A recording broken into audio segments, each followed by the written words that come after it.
안녕하십니까. 반갑습니다. 저는 나눔의 집 합격노트 핵심 특강 지역사회 복지론 강의를 맡은 김진훈입니다. 앞으로 5강으로 나누어서 합격노트 핵심 특강 지역사회 복지론을 우리가 같이 학습을 하게 됩니다. 여러분들이 지금 오늘부터 5강에 이루어서 살펴보는 지역사회 복지론은 말 그대로 핵심 특강이다 라는 것을 기억해 두시면서 핵심 특강, 핵심적인 내용들 중심으로 해서 강의가 이루어진다. 그래서 전체적인 숲을 볼 때에 도움이 될 수 있다라고 보시면 되겠습니다. 그러나 이 핵심 특강만으로 여러분들이 1급 시험을 준비한다 그러면 상당히 위험한 발상이다라고 전달해 드리고 싶습니다. 반드시 그럼 어떻게 해야 되느냐? 반드시 기출문제와 같이 병행해서 공부를 해 주셔야 됩니다.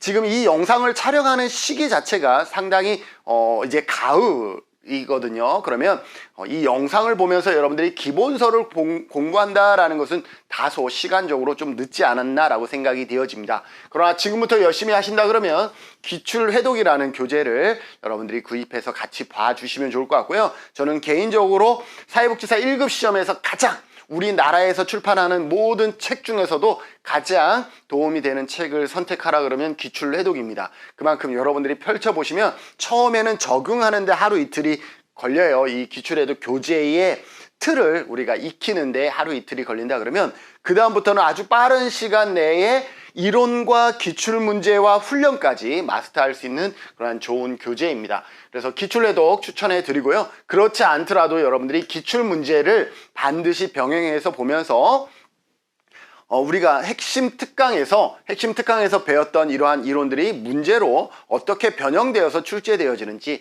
이러한 감을 여러분들이 충분히 익히고 시험장에 가실 때에 보다 좋은 점수를 맞을 수 있다는 거 기억하시면서 나는 핵심 특강 위주로 공부해야지. 핵심 특강 위주로 공부는 없어요. 핵심 특강과 기출문제라든지 기출해독이라든지 병행해서 하셔야 합격할 수 있다는 것 기억해 두시면 좋겠습니다. 무슨 말인지 아시겠죠? 이것만 가지고 남은 날짜를 이 핵심 특강을 한번 다 보는 것으로 여러분들이 계획을 세워서는 절대 안 된다라는 거예요. 그거보다는 짧은 시간 내에 핵심 특강을 마무리하고 반드시 기출문제를 병행해야 된다라는 것을 전달해 드리는 것이니까 여러분들 놓치지 말고 여러분들 기출문제까지도 같이 꼼꼼하게 살펴봐 주시고 스스로 할 수 없으면 기출해독이나 나눔의 집에서 출판되는 교재들을 사시면 동영상이 첨부가 되어 있으니까 참고해서 공부하시는 것도 도움이 될 수 있습니다. 교수님 저 공부하는데 돈 너무 많이 투자하는 거 아니에요? 한 번에 합격하시는 게 오히려 더 절약하는 방법일 수 있죠. 자, 그러면 오늘 지역사회 복지론 첫 번째 강의 시작해 보도록 하겠습니다. 오늘 지역사회 복지론 첫 번째 강의에서 다루어질 내용은요, 우리가 기본서를 중심으로 했을 때 제1장 지역사회의 개념과 유형, 제2장 지역사회 복지와 지역사회 복지 실천에 관한 내용들을 오늘 같이 살펴보고자 합니다. 제1장입니다. 지역사회의 개념과 유형이에요. 17회 2문제, 18회 1문제, 19, 20회 2문제, 21회 1문제가 출제되어서 매회 평균 1문제 또는 2문제 이상 출제되어지고 있다는 것을 알 수가 있죠. 그만큼 지역사회 개념은 지역사회 복지 전체를 이해하면서 상당히 중요한 개념이다라고 내용이다라고 볼 수가 있습니다. 지역사회 개념과 유형, 첫 번째 지역사회 개념입니다. 지역사회 개념은요, 학자마다 다양하게 정의를 내리고 있죠. 학자의 정의를 살펴보기 전에 지역사회는 어떻게 개념이 이루어질까? 지리적 의미의 지역사회와 기능적 의미의 지역사회, 그리고 가상 공동체, 사이버 공동체의 의미를 담고 있는 지역사회가 있다라고 보시면 되겠습니다. 지리적 의미의 지역사회는 가장 원초적인 어떤 지역사회 개념이겠죠. 지리적, 공간적 속성에 근거한 집단을 지리적 의미의 지역사회라 하는데, 이제는 이 지리적인 한계를 뛰어넘어서 어떤 공동의 동일한 어떤 생각과 가치관들을 가진 사람들끼리 끼리끼리 모여서 그 안에서 또 하나의 공동체를 이루게 되는 것이죠. 그것을 기능적 의미의 지역사회라고 얘기를 합니다. 기능적 의미의 지역사회는 공동의 또 동일한 이러한 단어가 들어가면 기능적 의미의 지역사회다 라고 얘기를 할 수 있죠. 공동의 이해관계나 특성에 따라 모인 집단입니다. 예를 들어서 발달장애인 부모들의 모임, 이것도 어떻게 보면은 기능적 의미의 지역사회라고 얘기할 수가 있는 거죠.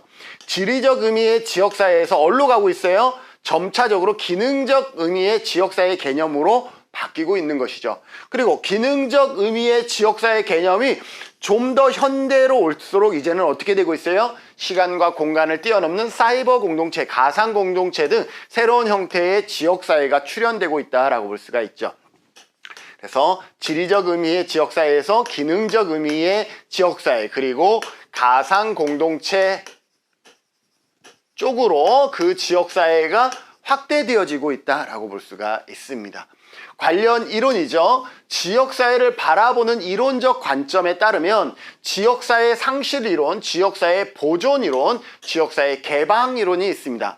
지역사회 상실 이론은 뭐냐 하면 우리가 과거에서 얘기했던 그러한 공동체성을 가지고 있는 지역사회는 이미 현대사회에는 사라졌다라는 것이 지역사회 상실 이론이겠죠. 도시화로 인한 전통적인 공동체는 쇠퇴되었고 지역사회를 이제는 잃어버린 것으로 간주하는 것이 지역사회의 말 그대로 상실 이론입니다. 반면에 그렇지 않아. 아무리 도시화 현대화 되더라도 아직도 지역사회, 우리 마음속에 있는 그러한 공동체성을 가지고 있는 지역사회는 아직도 있어, 존재해 라고 얘기하는 것이 지역사회 보존 이론이죠. 상실 이론에 대한 반론으로 제기된 이론입니다. 상실 이론의 반론으로 제기된 것은 개방 이론이 아니라 당연히 보존 이론이겠죠. 반론으로 제기된 이론으로 도시에서 전통적 농촌사회와 같이 혈연, 그 다음에 이웃, 친구 등을 통해서 사회적 지지를 아직도 받을 수가 있다라는 것이죠. 그런 의미에서 지역사회 보존 이론에 따르면 국가의 어떤 정책보다는 지역사회에서의 상호부조가 중요하다라는 것을 전제로 하고 있는 것이 지역사회 보존 이론이다라고 볼 수가 있습니다. 지역사회 개방 이론이라는 것은 기존의 지역사회라는 한정된 범주를 넘어서 이제는 기능적 의미를 포괄하는 거예요. 지역사회 개방 이론은 어떤 지리적인 그런 한계를 뛰어넘는 기능적 의미를 포괄해서 사회적 지지망의 관점에서 비공식적 연계를 강조하는 것이 지역사회 개방 이론이다라고 보시면 돼요. 지역사회의 어떤 바운더리에서 이제 이것을 뛰어넘으려면 어떤 근거가 있어야 되겠죠. 뭐 전혀 뜬금없는 저쪽에 있는 사람과 나는 같은 지역사회다 라고 얘기할 수 없으니 기능적 의미를 포괄하고 있다. 그러한 확대된 개념을 지역사회 개방 이론이다 라고 얘기를 합니다. 자, 다양한 학자들이 지역사회를 정의하고 있어요. 우리 핵심 특강에서는 나오지 않았지만 간혹 시험에 나오기 때문에 그런 학자마다 정의하는 지역사회를 간단하게 본다 그러면 로스, 두 글자도 나중에 우리가 지역사회복지론에서 로스만이라는 사람이 나와요. 로스만이라는 사람과 로스는 다른 사람이에요. 로스만이라는 사람. 로스만이라는 것은 지역사회 개발 모델, 지역사회 사회 계획 모델, 사회 행동 모델을 말하고 있는 사람이 로스만. 세 글자니까 하나, 둘, 셋. 그런데 두 글자인 로스는 뭐라고 하고 있냐면 지역사회는 지리적 의미의 지역사회와 기능적 의미의 지역사회로 나눌 수 있다라고 한 학자가 누구다? 로스, 두 글자예요. 두 글자이기 때문에 로스는 지리적 의미의 지역사회와 기능적 의미의 지역사회로 나누는 것이죠. 맥키버라는 학자가 있는데요. 이 맥키버는 공동생활권이라는 것을 강조합니다. 공동생활권. 그래서 여러분들이 어떤 지문을 읽다가 공동생활권을 이러한 단어가 나오면 이거는 맥키버를 여러분들이 연상해 주시면 좋을 것 같고요. 그 다음에 워렌이라는 사람이 있죠. 워렌은 기능적 의미의 지역사회를 강조합니다. 지역사회를 강조를 해요. 그래서 워렌이 나중에 우리가 잠시 후에 뵙겠지만 좋은 지역사회의 기능 비교 척도를 개발합니다. 좋은 지역사회의 기능을 비교할 수 있는 기능 비교 척도를 개발한 사람이 워렌이다 라고 볼 수가 있습니다. 그리고 파크와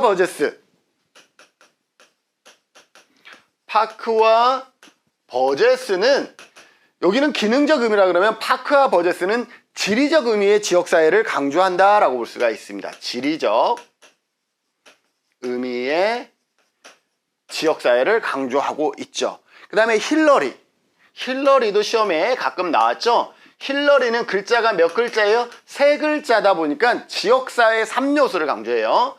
지역사회 3요소를 설명하고 있는데 이게 뭐냐면 지리적 영역의 공유.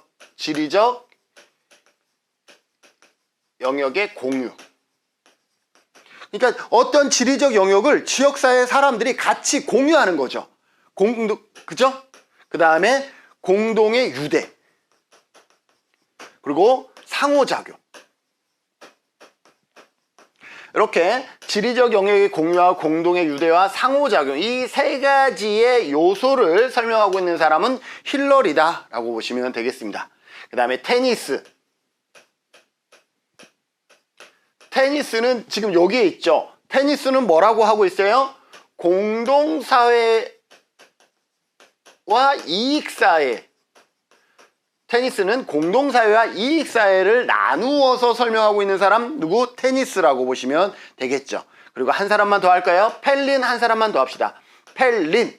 리을자가 들어가 있어요. 펠린은 그래서 역량 있는 리을자 들어가 있잖아요. 그래서 펠린은 역량 있는 지역사회가 좋은 지역사회다라고 얘기를 하고 있는 사람입니다.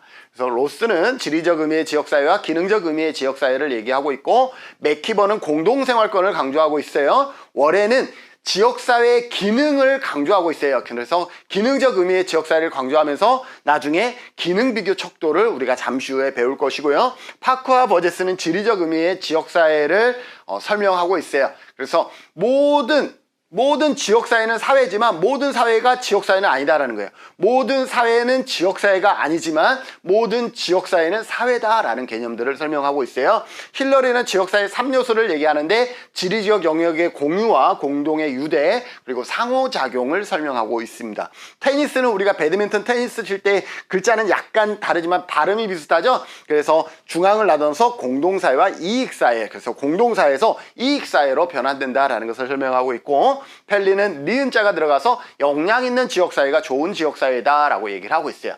자 그러면 이제 테니스 볼게요. 테니스는 뭐라 그랬죠? 배드민턴 테니스 공동사회에서 이익사회로 점프하는 것이죠.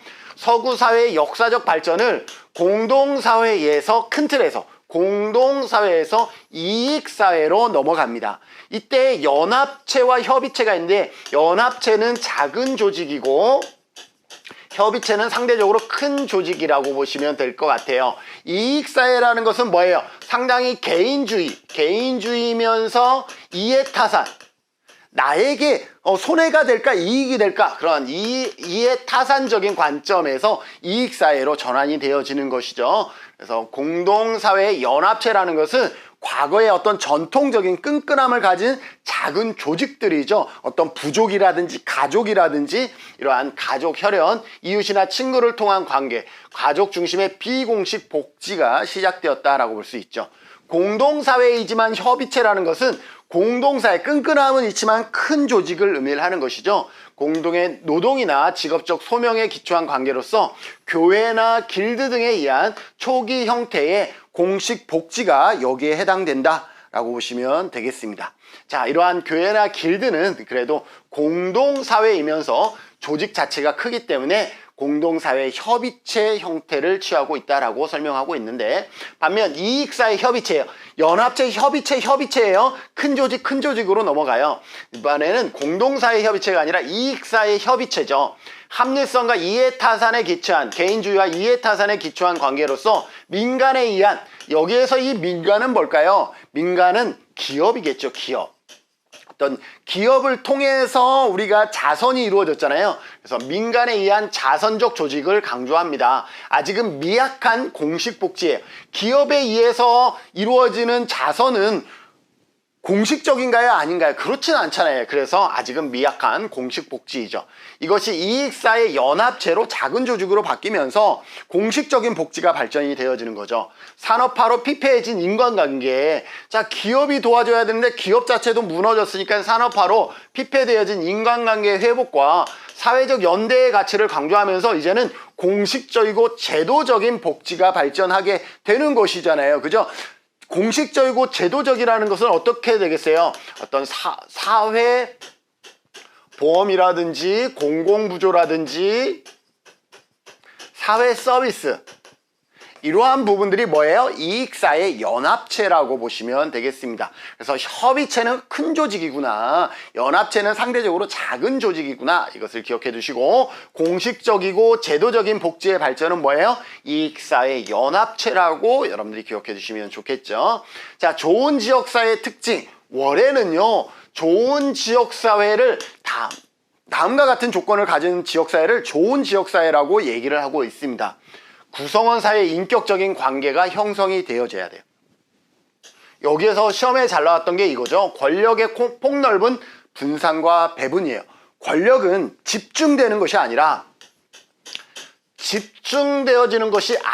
어떻게 해야 돼? 권력은 폭넓게 분산되고 배분되어졌을 때 좋은 지역사회라고 얘기를 할 수가 있어요. 권력은 어떻게 돼야 돼? 집중돼야 돼? 아니에요. 좋은 지역사회라면 권력은 폭넓게 분산되어지고 배분되어져야 돼요. 김준훈에게도 권력이 있었지만 길동이에게도 영희에게도 뭐가? 권한이 있어야 좋은 지역사회라고 얘기를 하는 것이죠. 다양한 소득집단, 인종집단, 종교집단, 이익집단을 어떻게 해야 돼요? 포용해야 된다는 거죠. 다양한 집단들이 같이 더불어 살아가는 지역사회가 좋은 지역사회라고 얘기를 하고 있고, 높은 수준의 지역적 통제입니다. 시험에 또 많이 나오는 게 통제, 높은 수준의 지역적 통제다라는 것이죠. 지역에서 누구든지 여기에서 청소년도 술 마시고 막 이러는 것보다 그 지역 안에서 어느 정도의 사회성이 존중되어지는 그러한 구조가 좋은 지역사회다라고 얘기를 하는 것이죠. 의사결정 과정에서 협력의 극대화와 갈등은 최소화. 갈등이 없는 것이 아니에요. 좋은 지역사회는 갈등이 없는 상태가 아니라 이런 상태는 있을 수가 없어요. 지역사회. 왜? 다양한 소득, 인종, 종교, 이익 집단이 들어와 있기 때문에 갈등이 없을 수가 없어요. 그럼 어떻게 하는 게 좋아? 갈등의 최소화가 좋겠구나 라고 설명하는 것이죠. 주민들의 자율성도 보장되어지는 때에 좋은 지역사회라고 누구는, 적어도 월에는 그렇게 설명하고 있다. 기억해 두셔야 됩니다. 지역사회의 유형화예요. 더넴의 지역사회의 유형화는 4가지로 나누는데요. 시험에도 종종 나옵니다. 4가지의 유형과 그 설명이 옳게 짝지어진 것은 보통은 잘못 짝지어진 것을 시험에 내겠죠. 인구의 크기, 경제적인 기반, 정부의 행정구역, 그리고 인구 구성, 사회의 특수성입니다. 인구 구성, 사회적 특수성, 이렇게 4가지로 나눕니다. 인구의 크기는 어떻게 되겠어요? 대도시, 중소도시로 나누겠죠. 인구의 크기는 대도시냐, 중도시냐, 소도시냐 이렇게 나눌 것이고, 경제적 기반은 농촌이냐 산촌이냐 어촌이냐 경제적인 기반이 무엇이냐를 기준으로 해서 나눌 수도 있는 것이고요.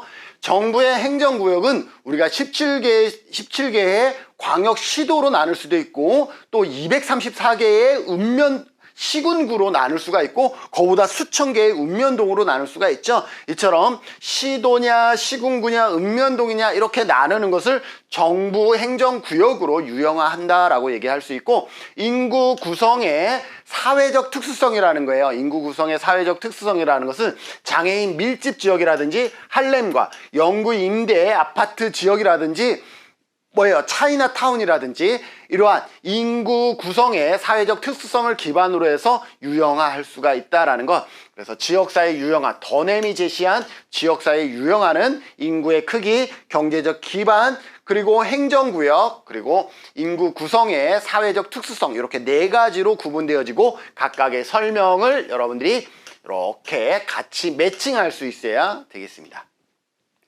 지역사회 기능, 길버트와 스펙트는 지역사회 기능과 제도를 5가지로 매칭시킵니다. 그래서 길버트와 스펙트는 지역사회 기능과 제도를 매칭화시켰다라고 볼 수가 있어요. 그래서 5가지의 기능과 5가지의 제도가 있겠죠. 5가지의 기능 보면 생산, 지역사회에는 생산, 분배, 소비의 기능이 있고 사회화의 기능이 있고 사회 통제의 기능이 있고 사회 통합의 기능, 상부상조의 기능이 있다라고 보시면 되겠습니다. 마찬가지로 얘와 이 설명을 매칭할 수도 있고요. 이 설명을 다시 기능과 제도로 매칭할 수가 있습니다. 그래서 여기서는 이 3가지를 여러분들이 다 기억해 두셔야 되겠습니다. 생산, 분배, 소비는 경제제도겠죠. 경제제도. 그래서 생산, 분배, 소비는 경제제도로서 일상생활에 필요한 재화나 서비스를 생산, 분배, 소비하는 과정과 관련된 기능을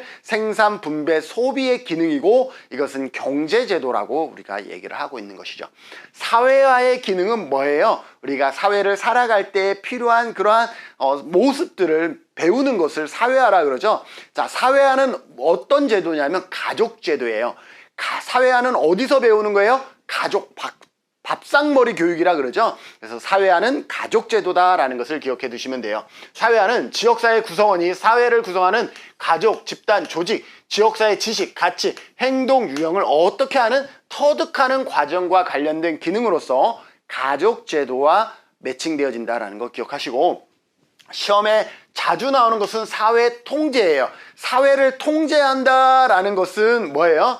지역사회가 그 구성원들에게 사회적 규범, 법, 도덕, 규칙에 순응하게 하는 거예요. 규범에 순응하게 하는 것을 우리는 사회통제라 그러고, 이것은 무슨 제도를 통해서? 정치제도를 통해서. 정치제도 기억해 두셔야 되겠습니다. 가령 시험에 최근에 많이 나온 건 사회통제입니다. 자, 사회통합은요, 나오면 틀려.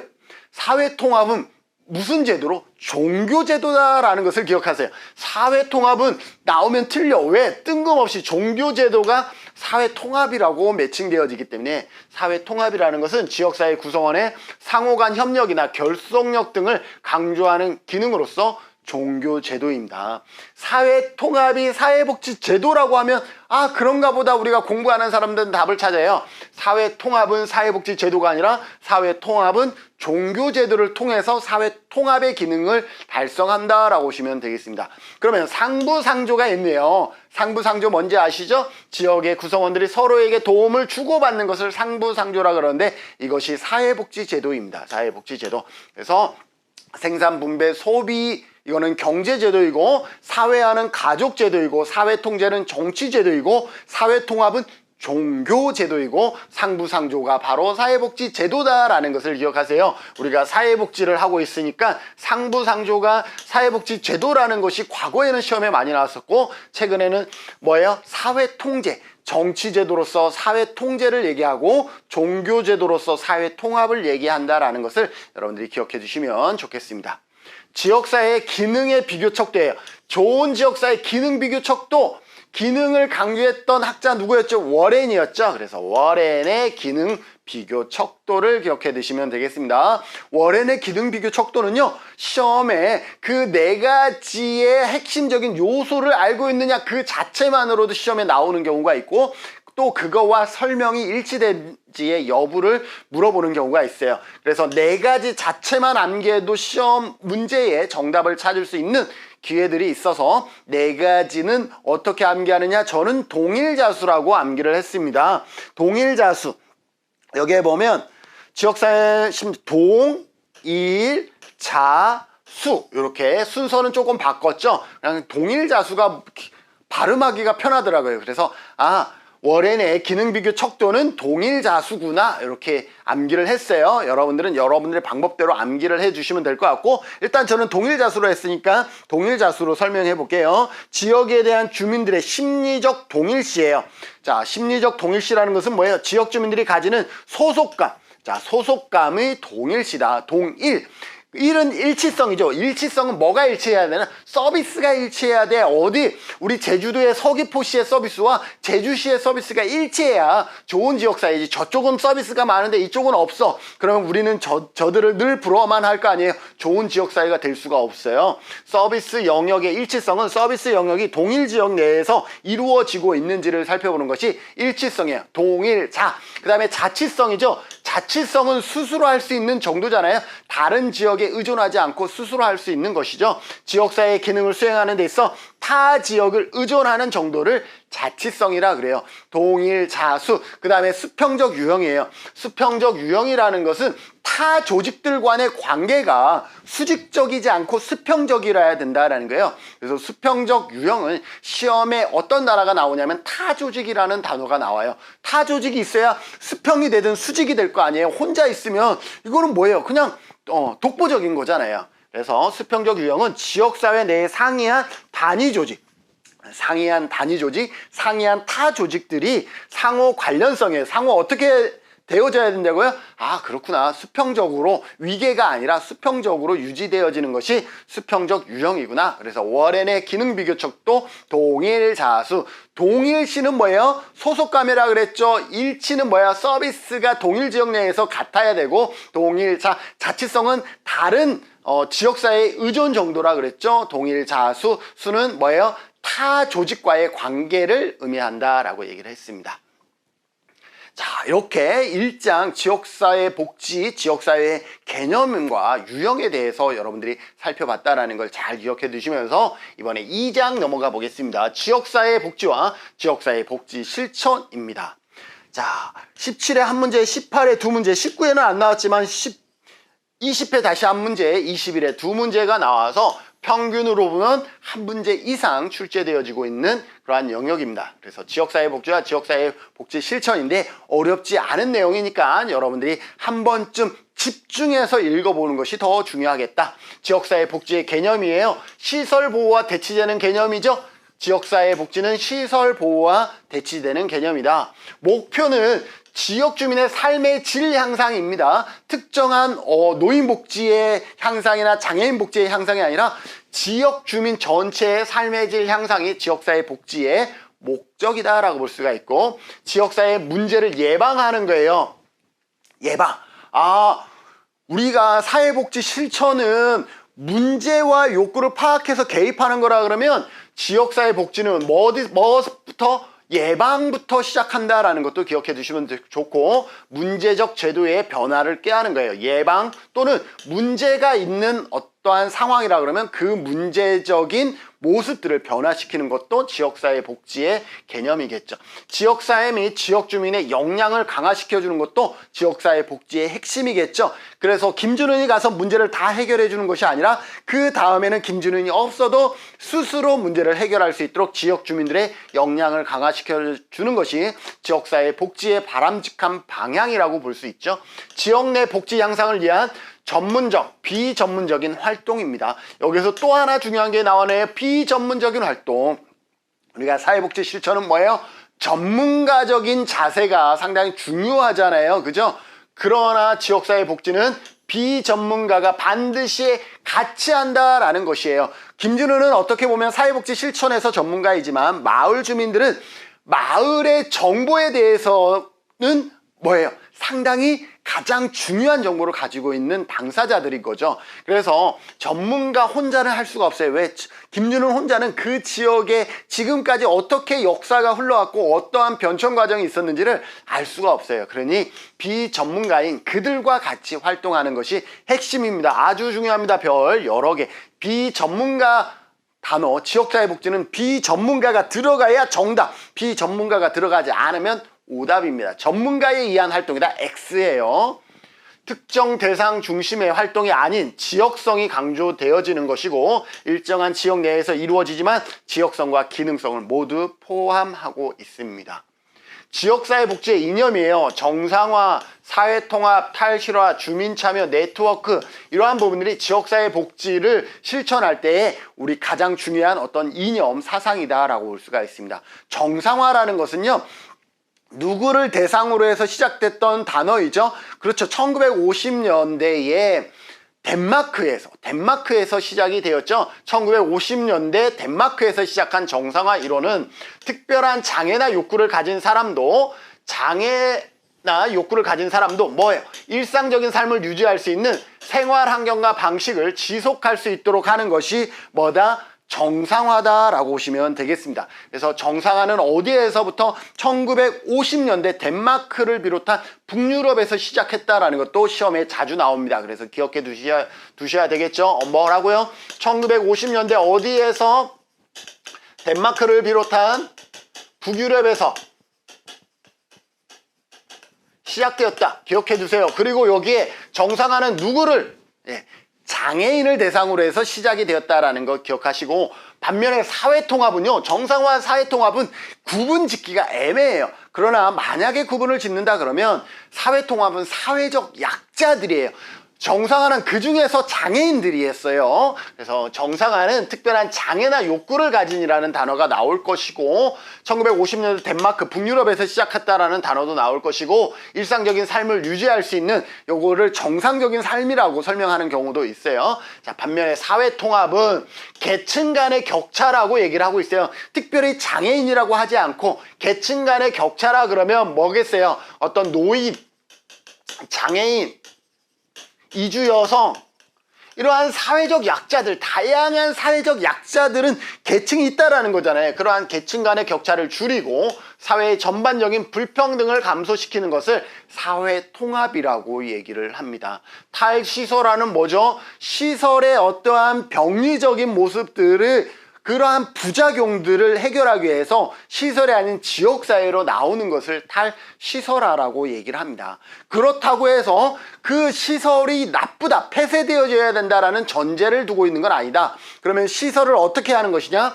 대규모 수용시설 중심의 시설 정책의 문제점을 해결하기 위해서 지역사회에서 자립생활이 가능한 지원체계를 구축하는 것으로서 시설의 다양화와 시설의 소규모화, 아무래도 시설이 작아지면 작아질수록 그 전에 대규모 수용시설에서 발생했던 문제들은 완화되어지겠죠. 그렇기 때문에 탈시설화는 시설 자체를 부정하기보다는 그 시설을 다양하고 또 최소화, 축소해서 그 안에서 과거에 발생했던 이러한 인권의 유린이라든지 이러한 문제들을 가능하면 지역사회 내에서 해결하는 것이 탈시설화 정책이다라고 보시면 됩니다.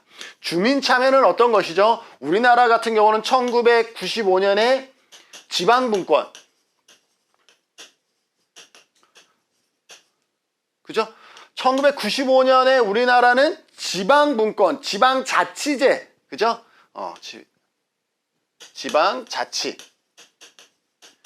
도입되면서 주민들에 의해서 의사결정이 이루어지는 것을 주민참여라고 얘기를 하죠. 그래서 주민참여는 주민의 욕구와 문제 해결의 주체로서 주민의 주체성을 강조하는 것이 주민참여이고요. 나중에 우리가 맨 마지막 13장인가요? 맨 마지막에 아른스테인의 주민참여 8단계를 우리가 배우는 것이죠. 다음 네트워크. 네트워크는 연계예요. 연계. 기관과 기관이 상호 연계하는 것을 네트워크라고 얘기를 합니다. 이용자 중심의 서비스 제공을 위한 복지의 연계, 보건과 복지의 연계, 또 기관의 연계 등 이러한 연계를 뭐라 그래요? 네트워크라 그럽니다. 그래서 네트워크 이퀄 연계다라고 보시면 되겠습니다. 지역사회 복지의 특성이에요. 예방성, 통합성, 포괄성, 연대성, 지역성 등 우리가 이미 다른 사회복지사 1급 공부할 때 들었던 내용들이 여기에 다시 나오고 있으니 설명 자체가 어렵진 않겠죠. 예방성이라는 것은 뭐예요? 우리가 사회복지 실천은 문제가 발생하면 그 문제를 해결하는 데 급급했다 그러면 지역사회복지는 예방하는 데서부터 우리가 개입할 수가 있습니다. 그래서 예방성은 지역사회 내 문제를 조기에 발견하여 대응하는 예방성이 있고요. 통합성과 포괄성은 여러분들이 비교해서 잘 이해하셔야죠. 통합성은 뭐예요? 공급자들 관점에서 공급 기관들이 서로 연대해서 손에 손을 잡고 접근하는 것을 뭐라 그래요? 통합성이라 그래요. 그래서 원스톱 서비스는 뭐예요? 하나의 기관에 가서 어떤 상담을 했더니 거기에서 기관들이 손을 잡아서 원스톱으로 서비스를 제공해 주는 것을 원스톱 서비스라 그러죠. 그래서 통합성은 공급자 관점이고 원스톱 서비스가 대표적인 어떤 방법적인 것이고요. 서비스의 패키지화 등 서비스 제공 기관 간 네트워크 축을 통해서 종합적인 서비스를 제공하는 것을 뭐라 그래요? 통합성이라 그래요. 통합성. 반면에 포괄성은 뭐냐 하면 포괄성은 클라이언트가 가지고 있는 문제가 어떠한 건강의 문제라든지 교육의 문제라든지 그 다음에 취업의 문제라든지 이러한 다양한 문제들이 있어. 그러면 이 다양한 문제들을 아우른다라고 얘기를 할 때 포괄성이라고 얘기를 합니다. 그래서 포괄성은 누구의 관점이에요? 맞아요. 이용자의 관점이에요. 포괄성은 서비스 이용자의 관점이다. 이용자의 이것을 전부 다 아울러야 한다라는 이용자의 관점이다 라고 볼 수가 있어요. 지역사회 주민들의 복잡하고 다양한 욕구 충족과 문제 해결을 위한 보건, 복지, 의료, 교육 등 전반적인 영역을 다각도로 포괄하는 것을 우리는 포괄성이라고 얘기를 하는 것이죠. 연대성과 공동성은 주민들의 연대를 형성하고 공동의 행동을 통하여 해결, 주민운동이다 라고 볼 수 있어요. 연대. 그리고 지역성은 지역을 기반해 지역의 특성이라든지 지역의 그러한 다양한 것들을 우리가 포괄하는 것이죠. 주민의 생활권, 자, 생활 권역 하니까 공동생활권 하니까 누가 생각나야 돼요? 그렇죠. 맥키버가 생각나야 되겠죠. 주민의 생활 권역을 기초로 전개되고 물리적인 거리뿐만 아니라 심리적인 거리까지도 포함하는 것을 지역성이다 라고 얘기를 합니다. 지역사회 복지 관련 개념이에요. 이 개념은 뭐 어렵지 않은데 그래도 시험에 가끔 나오니까 우리가 살펴보면 좋겠죠. 시설보호는 뭐예요? 24시간 생활하면서 보호받는 것을 얘기를 하죠. 주거 개념을 포함해서 직원이 함께 거주하고 그 안에는 폐쇄성이 따를 수밖에 없고 규율과 절차가 있어 자유와 선택이 제한되는 그러한 문제들이 있습니다. 그렇기 때문에 시설의 사회화를 우리가 얘기를 하고 있죠. 시설의 사회화는 시설을 개방해서 지역 주민들도 시설을 이용하고 시설의 이용자들도 지역에 나아가서 지역 주민들과 같이 하는 것을 시설의 사회화라고 보시면 되겠습니다. 시설 자원을 지역사회에 제공해주고 예를 들어서 시설에는 강당이나 이런 게 있잖아요. 그러면 지역 주민들이 뭐 마을 회의를 하는데 회의 장소가 없어. 그럼 우리 시설에 우리 지하에 보면 강당이 있어요. 와서 이용하세요. 이게 시설의 사회화죠. 사회복지에 대한 주민교육과 체험 등을 도울 수가 있죠. 아무래도 사회복지사는 교육의 경험이 많기 때문에 지역 주민들이 필요한 강사라든지 어떻게 교육 환경을 구성해야 되는지 이러한 것에 대해서는 우리가 또 전문가잖아요. 그러면 그러한 것을 통해서 지역 주민들을 또 우리가 돕게 되는 것이죠. 그래서 시설과 서비스를 개방하는 것이고 시설 운영도 개방할 수 있어요. 매주 금요일 오전은 지역 주민들을 위해 물리치료를 받을 수 있도록 개방을 한다든지 시설 생활자의 지역사회 참여죠. 종교활동은 우리가 A지역에 가서 종교활동 갈게요. 우리 누구 삼촌 목사님 저희가 생활하는 이용자 중에 크리스찬이 있는데 이번 주일 교회에 보내도 될까요? 같이 가도 될까요? 이렇게 하면서 이용자들도 이제 지역사회로 나아가는 것이죠. 시설의 지역사회 활동에 참여 및 지원 등이 시설의 사회화다, 시설의 사회화, 시설을 개방하고 서비스를 공유하고 이러한 부분들을 여러분들이 기억해 두시고요. 지역사회 보호는 뭐예요? 시설 보호에 반대되는 개념이겠죠. 시설 보호의 문제점을 해결하기 위한 대안으로 제기된 것이 지역사회 보호다라고 볼 수 있어요. 지역사회에서 일상적인 삶을 유지하면서 지역사회에서 삶을 유지하면서 살아갈 수 있도록 사회복지 제도를 제공, 가정 또는 가정과 유사한 지역사회 내의 환경에서 서비스를 제공하는 것이 지역사회 보호입니다. 재가 보호는 가정에서 보호를 받는 것이지만 지역사회 보호는 가정 또는 가정과 유사한 환경에서 이렇게 들어가면 이건 지역사회 보호구나. 지역사회 조직이에요. 지역사회 조직은 그냥 우연찮게 만들어지는 것이 아니라 의도적이고 계획적이고 체계적으로 만들어지는 조직을 지역사회 조직이라고 얘기를 합니다. 그래서 전통적인 전문 사회복지 실천의 한 방법이에요. 우리 사회복지 실천은 어떤 거죠? 개별 사회사업, 집단 사회사업, 지역사회복지가 있어요. 그래서 전통적인 전문 사회복지 실천의 한 방법으로 공급, 공공과 민간 사회복지기관의 전문 사회복지사에 의해서 수행되어지고, 지역사회복지 조직은 기억하셔야 돼요. 뭐라고요? 조직적이고 의도적이고 계획적이면서 과학적인 지식과 기술을 활용합니다. 조직 자체가 그냥 우연찮게 구성되는 것이 아니라 의도적이고 조직적이고 계획적인 과정에서 조직이 되어지고 그 안에서 활동하는 것을 지역사회 조직이라 그럽니다. 지역사회 조직이라 그래서 그냥 만들어지는 것이 아니다라는 것을 기억하시고, 제가 보호는 뭐라 그랬어요? 집에서 서비스를 받는 거라 그랬죠. 보호를 필요로 하는 사람들이 자신의 가정에서 보호를 받는 것, 가정과 유사한 환경에서 보호를 받는 것은 지역사회 보호고, 가정에서 보호를 받는 것은 재가 보호입니다. 그 외에 지역사회 개발, 지역사회 계획, 지역사회 교육, 지역사회 행동 등이 있다라고 되어 있습니다. 지역사회 복지 실천의 개념 및 목적, 개념, 지역사회를 대상으로 하는 사회복지 실천이에요. 그래서 지역사회는 대상인 동시에 수단이 됩니다. 지역사회가 바뀌어야 되고 지역사회를 통해서 지역사회를 변화시키기 때문에 지역사회는 변화의 대상이면서 또 수단이 되기도 합니다. 목적은 지역사회의 참여, 통합을 강화하고 문제 대처 능력을 향상시키면서 사회조건 서비스 향상, 불이익 집단의 이익을 증대하는 것을 우리는 지역사회복지 실천의 목적이라고 그러고요. 지역사회복지 실천의 원칙이에요. 별이 2개예요. 아, 시험에 많이 나왔었구나 라는 걸 기억해 두시면 돼요. 자, 시험에 많이 나오는 거 먼저 볼까요? 1번, 지역사회는 있는 그대로 수용한다. 시험에 많이 나왔던 단어이죠. 그리고 1차적인 클라이언트는 지역사회다. 얘도 시험에 많이 나오네요. 1차적인 클라이언트는 지역사회가 아니라 누구다? 장애인이다? 아니에요. 장애인이다? 아니에요. 노인이다? 아니에요.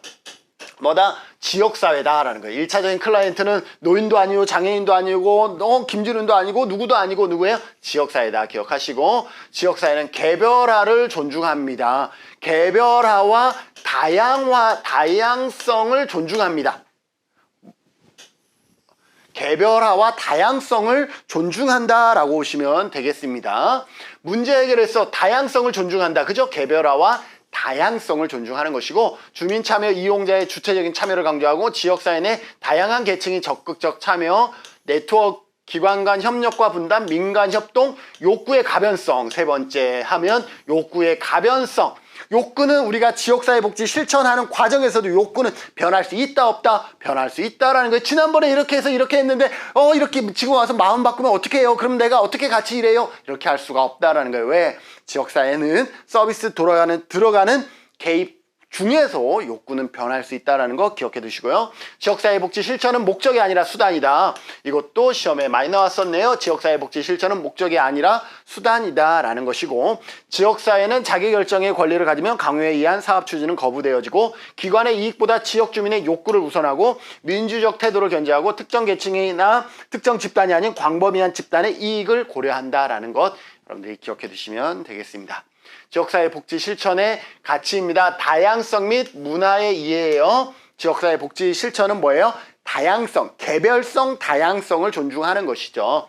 다양한 문화가 인간 행동과 사회에 미치는 영향, 기능을 파악하는 것을 중요시하고, 인파워먼트, 지역사회 주민들의 참여를 강조하는데, 이 참여를 통해서 뭘 하느냐? 인파워먼트를 강조하게 되는 것이죠. 주민의 주체성을 키우고 부정적 자아상을 불식시키면서 인파워먼트를 시키는 것, 쭉 역량 강화를 시키는 것이고요. 사회 정의와 균등한 자원 배분입니다. 다양한 이익 집단들이 참여하다 보니까 그 안에서 뭐예요? 계층이 생기면 불이익을 당하는 누군가가 생기겠죠. 그 불이익을 당하는 사람을 우리는 사회 정의를 통해서 그 불이익을 완화시켜 주는 것이죠. 그래서 사회 정의와 균등한 자원 배분, 억압적이거나 정의롭지 못한 사회 현실을 개혁하기 위해서 우리는 사회 정의와 균등한 자원 배분이 필요하다. 자, 억압적이거나 정의롭지 못한 사회 개혁 나오면 옹호자의 역할이다라는 것을 기억해 주세요. 자, 억압, 불이익, 불평등, 억압, 사회 정의가 실현되지 않을 때에 사회복지사는 어떤 역할을 취해야 돼요? 옹호자의 역할을 취해야 된다는 것도 기억하시고, 상호학습, 사회 변화의 과정에서 실천과 지역사회 주민이 동등한 파트너와 교육자로서 적극적 학습자가 되는 것이고, 비판의식의 개발이에요. 기억합시다.